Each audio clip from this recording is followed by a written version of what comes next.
Hey, what's up guys? It's time for another shit toy review. Seriously, why are you watching this? Just kidding, don't subscribe. This time around, we're taking a look at the BAM! Neca Ash vs. Evil Dead Ultimate Ash. Huge shout out to the horror god himself, Jesse, for letting me borrow this figure. Now before we get into the Ultimate Ash, I have to pay tribute to the Evil Dead series for scaring the living shit out of me as a child. My first time being exposed to the horrors of this great series was somewhere between the ages 8 and 10. I don't really remember the exact age, but what I do remember is loving that awesome 80s hentai scene. But in all seriousness, I have a deep appreciation for the first installment of the series. Not only does this film have a buttload of gruesome scenes, but it incorporates stop motion animation into its array of cheesy, yet traumatizing practical effects. Another key aspect that I still find disturbing are the voices of Ash's possessed friends. They still give me the heebie-jeebies. Alright, so with that out of the way, let's appreciate this awesome box. Alright, so this being an ultimate version, it comes in a sick box. On the front you are slapped in your beautiful face with a dope lenticular printing of the hentai trees, and in the bottom you have the king himself and a nice big fat logo. Lenticular graphics are always fun. The fact that Daddy Neca decided to plaster a huge card for the Ultimate Ash shows how much they love us. Moving along to the left and right side panels of the box, we have a vertical logo with the Neca logo and the Real Toys emblem.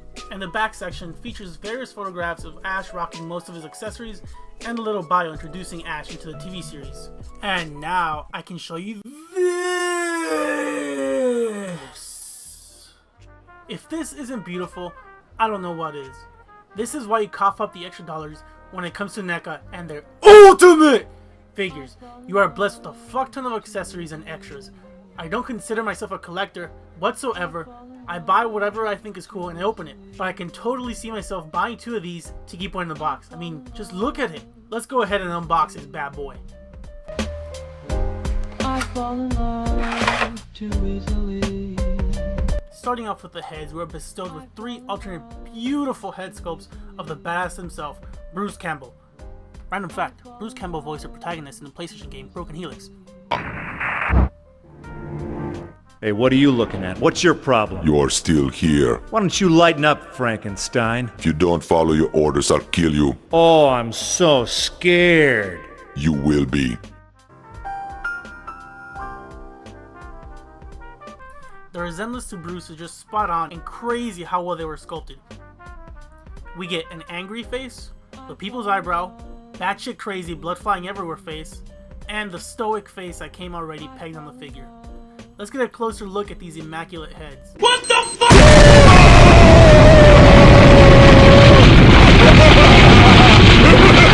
Besides some minor paint slap on the sideburns, the painted details are spot on. Let me attach my super expensive legit micro lens real quick.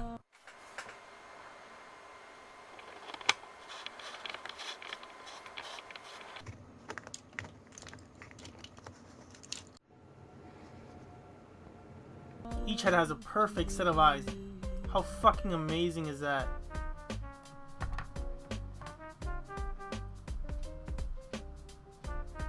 They are all just spot on. No slop whatsoever. This one's even looking to the side. Holy shit. All the heads have the exact same sculpting for the hair, except for the people's eyebrow. Check it out. This one has a loose, luscious lock sculpted onto it. Give me a good rub. Yeah, boy. Besides the slop on some of the sideburns, my only other complaint is the skin complexion. They gave him the Hulk Hogan hot dog skin tone. Check out the side-by-side comparison. They're all a few shades too orange. It doesn't bother me too much, but this being a review, I felt the need to touch up on that. So, not a big deal, just I want to let you guys know, hot dog tone. Now, for the accessories. Right out of the box, Ash is rocking his iconic chainsaw attachment. The detail doesn't stop with the heads, fellas. Daddy Neca ain't no lazy bitch. The sculpt and paint apps of the chainsaw are TV show accurate. To the black on black chain and guide bar, to the What the fuck? To the various handles, the pull string, and starter housing are all very hyper-realistic. The second weapon you get is a legendary double-barrel boomstick itself. Yeah. All right, you primitive screwheads, listen up. See this? This is my boomstick! Nothing wrong with it. It looks awesome and gets the job done. For hands, El Jefe comes with both his wooden and mechanical hand attachment. The sculpt work and paint job on the wooden hand are great. We get a nice wood texture complemented by an effective black wash, not dry brushing. Pretty much the technique I'm going to be doing on this guy is called black brushing. I mean, dry brushing. The mechanical hand attachment is just fucking ridiculous. The sculpt is just... I don't even know where to start, honestly. It has Velcro straps, springs, hinges, clasps. It was essentially crafted by God. The figure comes with 2 additional arm attachments that replace a much longer forearm piece. I guess they included this to be more show accurate. After acquiring his mechanical hand, Ash attaches a chainsaw to the base of the mechanical hand. Pretty cool of Neca to include these pieces for us. The final accessory packed into this ultimate is a photograph of Ash's 1973 Oldsmobile Delta. Random fact, Sam Raimi, who created the Evil Dead series, regularly incorporates his parents' 1973 Oldsmobile Delta 88 into all of his films, from his original horror trilogy to Darkman to the Spider-Man trilogy. This car's legacy continues in the show Ash vs. Evil Dead, and it is still the same car. Alright, now on to the Big Daddy himself. As expected, the amount of detail and sculpt work is near goddamn perfect. Neca went ahead and solved all of our problems by thinking ahead of the game and using different pliable materials for both the top and the bottom of the body. We'll touch back on this when we move on to the articulation. From the color of his perfectly wrinkled button-up shirt to the grime and dirt on his shoes. The magic doesn't stop there. We get TV accurate colors that seamlessly transfer perfectly onto this figure.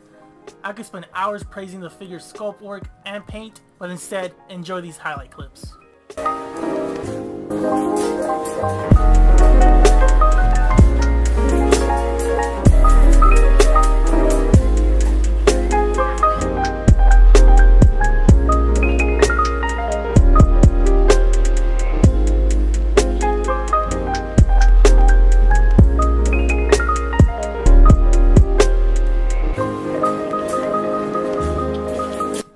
And now for your articulation.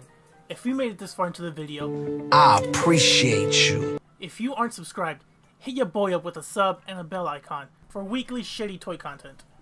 Starting off with the head, we get a bald peg joint that gets the job done. 360, goes up this far, down this far, and side to side action. We get a great range of motion when it comes to the arms due to the material being so pliable. The right arm can go this far out, this much in. The left arm is a bit hindered by the sculpt, and it can go this far out, and of course it can do a full 360. The elbows are equipped with a double hinge joint, which means we get a swivel here and a swivel here.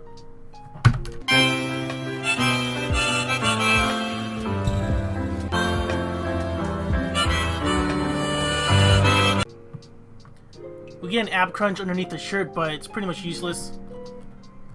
Both wrists are equipped with a swivel, full 360 rotation. We get a swivel at the waist. Down to the legs, we get a second piece of rubbery material.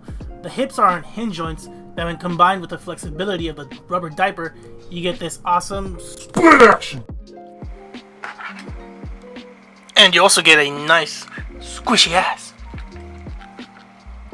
The legs go this far out and this far back. Moving down to the knees, we get pegged hinge joints, so we get this much flexibility, and we also get swivels at the knees. And finally, down to the ankles, we get a set of hinge joints, which allows you to pivot the ankles this far down, this far up. No swivel, but we do get a slight ankle rocker. On a scale of 1 to 10, I give this ultimate Ash by Daddy Neca a solid, chubby anime hoe. Thank you all so much for watching, and if you're new to the channel and enjoyed this review, please be sure to sub and hit that bell icon to prevent you from missing out on my premium content. As for the rest of you, get a fucking hobby. Peace!